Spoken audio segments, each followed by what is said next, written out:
नमस्कार। आप भारत लाइव ही देख रहे हैं। भारत लाइव में रातों रात देख रहे हैं। रातों रात यानी कि ऐसा शो जहां आपको हम हमेशा से ऐसी खबरें देते आ रहे हैं जिस खबर को जानने और समझने के बाद आप उसके आगे विस्मयादिबोधक चिन्ह लगाने पर मजबूर होते हैं। भारत लाइव की टीम ने सिलसिलेवार तरीके से चिराग पासवान और उनकी पार्टी लोजपा में किस प्रकार से राजनीतिक और पारिवारिक घटनाक्रम हो रही है इसके बारे में विस्तृत चर्चा की है। लेकिन आपको बता दें कि जो कुछ सामने दिखता है सच उसके पीछे भी हो सकता है और भारत लाइव की टीम ऐसी ही खबरों के लिए जानी जाती है कि जो चीज पर्दे के पीछे है उसका क्या सच्चाई है, पर्दे के पीछे क्या खेल चल रहा है। दरअसल आज भी हमारे पास एक मुद्दा है और इसी मुद्दे पर हम लोग बातचीत करेंगे कि नीतीश कुमार ने जो उनका पिछला अगला जितना भी हिसाब बाकी था सबको रफा दफा कर लिया।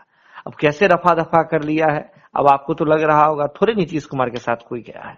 ये तमाम चीजें हो रही है, बहुत तरह के सवाल होंगे जो आपके मन में होंगे। लेकिन चलिए, जब इस मुद्दे पर बातचीत करने के लिए आए हैं तो हमारी उम्र थोड़ी कम हो जाती है और उम्र से ज्यादा जितना उम्र होता है उतना एक्सपीरियंस होता है और बिहार की राजनीति को बहुत गंभीरता से और बहुत स्तर तक जानने वाले हम बात कर रहे हैं राजनीतिक विशेषज्ञ विजय मिश्र बाबा जी की। तो हमारे साथ मौजूद हैं। तो बाबा ये बताइए, नीतीश कैसे अपना सारा हिसाब बराबर कर लेते हैं और कौन कौन सा हिसाब बराबर कर लेते हैं? सुमन, आपने बहुत सारी बातें कही, उसमें आपने दो बातें कही।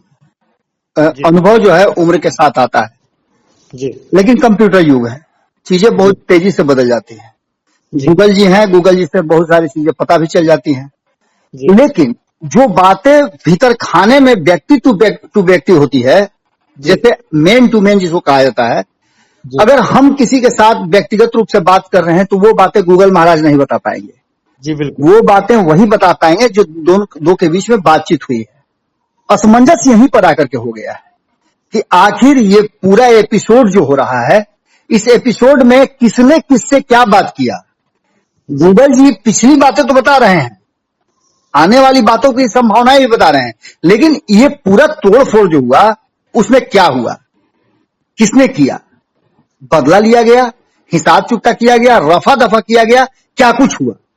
सबसे पहले तो इस पूरे एपिसोड को शुरू करने से पहले और इस पर चर्चा करने से पहले एक बात हम बताना चाहेंगे। जो लोग भी देखना शुरू कर चुके हैं उनके लिए सुमन हम बताना चाहेंगे कि इस एपिसोड के लास्ट में हम कभी भी आपको एक ऐसे खुलासा की तरफ लेके जाएंगे जो आपको आज से 20 साल पहले और 10 साल आगे तक की पूरी कहानी पूरे जहन में आपके डाल देगा, जो बीत चुका है और जो आने वाला है।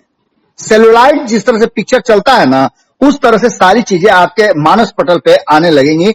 जिन लोगों ने भी बिहार को और बिहार की राजनीति को देखा है, हम बात उसकी नहीं कर रहे हैं जब नीतीश कुमार 2005 में आए थे और आने के साथ उन्होंने सबसे पहला जो काम किया था आने के पहले और आने के बाद, वो थे लालू प्रसाद और लालू प्रसाद राबड़ी देवी के सरकार को उन्होंने टारगेट किया, लोगों के सामने उसकी छवि बताई और उस छवि पर अब तक चौथी बार चुनाव जीते।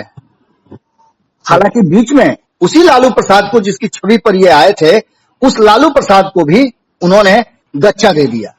मात्र 2 साल से भी कम समय में वो सत्ता पाने के लिए लालू प्रसाद को लेकर के आए और जैसे ही सत्ता उन्हें मिली फिर अपने पुराने घर में चले गए, क्योंकि लालू प्रसाद तो उनसे दबने वाले नहीं थे। दबाना किसको था उन्हें? तो भारतीय जनता पार्टी को, क्योंकि भारतीय जनता पार्टी के पास सत्ता का लंबा अनुभव नहीं था जी।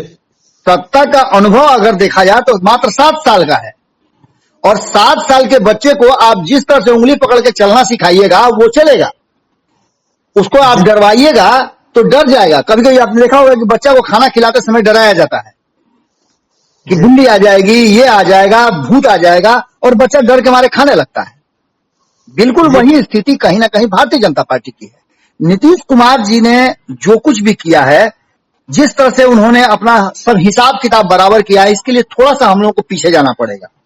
और जब पीछे जाइएगा आप तो याद आपको आएगा कि तब जबकि देश भर में आंदोलन हुए और आंदोलन होकर के कांग्रेस की सरकार को पदच्युत किया गया और जनता पार्टी की सरकार बनी। ये कहानी वहीं से शुरू होती है, लेकिन उस कहानी को करते करते जो सूत्रधार थे, ये सारे लोग अब बिहार और देश की राजनीति में कहीं ना कहीं स्थापित हैं। जेपी आंदोलन की बात हम कर रहे हैं, संपूर्ण क्रांति की हम बात कर रहे हैं, और संपूर्ण क्रांति जैसे शुरू हुई सुमन, उसके बाद उसने बहुत सारे नेताओं को पैदा किया जो आज इस देश और बिहार की राजनीति में सिरमौर बने हुए हैं। आप सीधे आप उंगली पर गिन सकते हैं ऐसे लोगों को, और फहरिस्त बहुत लंबी है। अब इन सब बातों को लेकर के 2005 में जब नीतीश कुमार, हम लालू प्रसाद के समय की बात नहीं करते हैं कि किस तरह से नीतीश कुमार के साथ मिलकर के लालू प्रसाद ने बिहार की सत्ता में अपना सिक्का जमाया, हम बात करते हैं 2005 की। 2005 के पहले चुनाव में जब नीतीश कुमार को लगा कि उन्हें चुनाव लड़कर के बिहार पहुंचना चाहिए, आए भी मुख्यमंत्री के लिए उन्होंने अपना तैयारी भी कर लिया, शपथ ग्रहण भी किया, लेकिन मात्र 6-7 दिनों के बाद उन्हें पद त्यागना पड़ा। और इसके पीछे कारण कौन थे आपको पता है ना? रामविलास पासवान।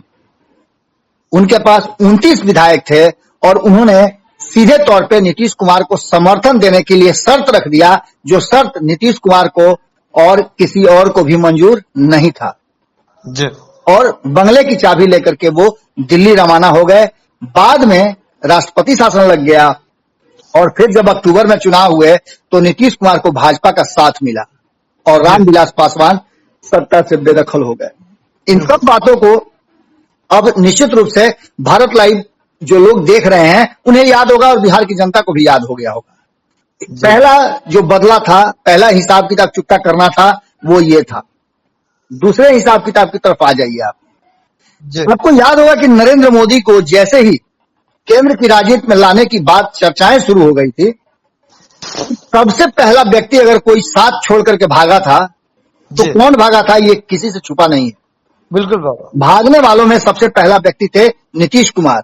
लेकिन यही नीतीश कुमार, आप याद कीजिएगा, जब गोधरा कांड हुआ था गुजरात में तो रामविलास पासवान छोड़ करके भाग गए थे जी, लेकिन नीतीश कुमार ने साथ नहीं छोड़ा था जी। एक बदला वो था कि आप छोड़ करके चले गए और मेरी बदनामी हो गई जी।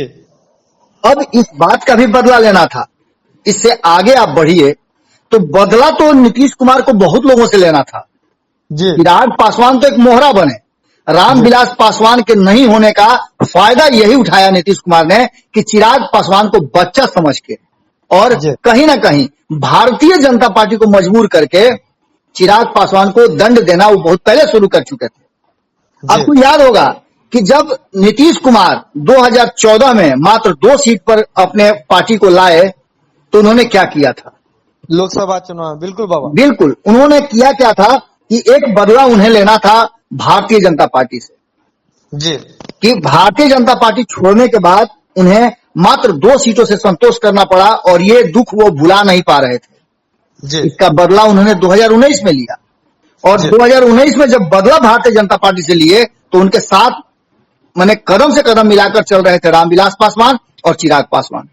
आपको याद होगा कि सीट शेयरिंग का जब समझौता हो रहा था तो भारतीय जनता पार्टी अपनी हार जीती हुई सीटें छोड़ने के लिए तैयार नहीं थी, लेकिन 17-17-6 के फॉर्मूला को तय करने के लिए दोनों अड़ गए और ऐसी स्थिति में नीतीश कुमार को 17 सीटें मिली, जिसके लिए भारतीय जनता पार्टी को अपना कुर्बानी देना पड़ा 5 एमपीज का और ये उनका एक बदला था और इस बदले को उन्होंने पूरा किया।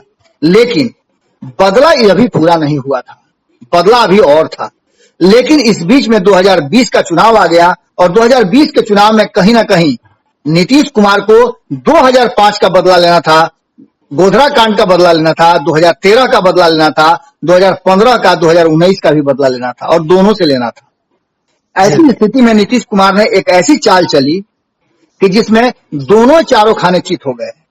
अब आपको लगेगा कि आखिर ऐसा क्या हुआ, तो चिराग पासवान से कितना गुस्सा में थे आपको पता होगा।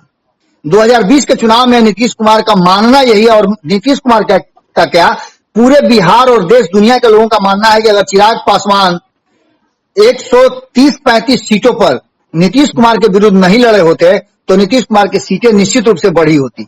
30 से 32 सीटों पर निश्चित रूप से कहीं ना कहीं डैमेज किया है चिराग पासवान ने और ये इसलिए हुआ है कि नहीं चाहते थे नीतीश कुमार कि एनडीए का हिस्सा रहे चिराग पासवान, क्योंकि एनडीए का हिस्सा यदि रहते हैं उन्हें 25 से 30 सीटें अगर मिल जाती है, जैसा कि चिराग पासवान ने कहा था कि 2015 में जब आप महागठबंधन में रहकर 101 और 41 का फॉर्मूला तय कर सकते हैं तो फिर मेरे साथ क्यों नहीं कर सकते हैं।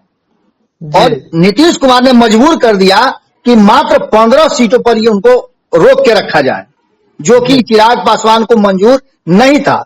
6 सीट जीतने वाले को आप 15 सीट देते हैं और 16 सीट जीतने वाले को यदि 115 सीट देते हैं तो ये इंसाफ नहीं था। और अगर चिराग पासवान ने ये डिसीजन लिया तो ये उनका बोल्ड डिसीजन था, इसमें कोई दो राय नहीं है।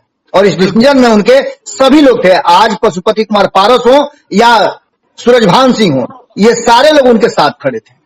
इन सारी स्थितियों के बाद सुमन आप समझ लीजिए कि अब नीतीश कुमार के पास उस चुनाव परिणाम के बाद एक ही विकल्प था कि एक ऐसा तीर चलाओ जिससे सभी को घायल कर दो और सारा हिसाब किताब बराबर कर लो।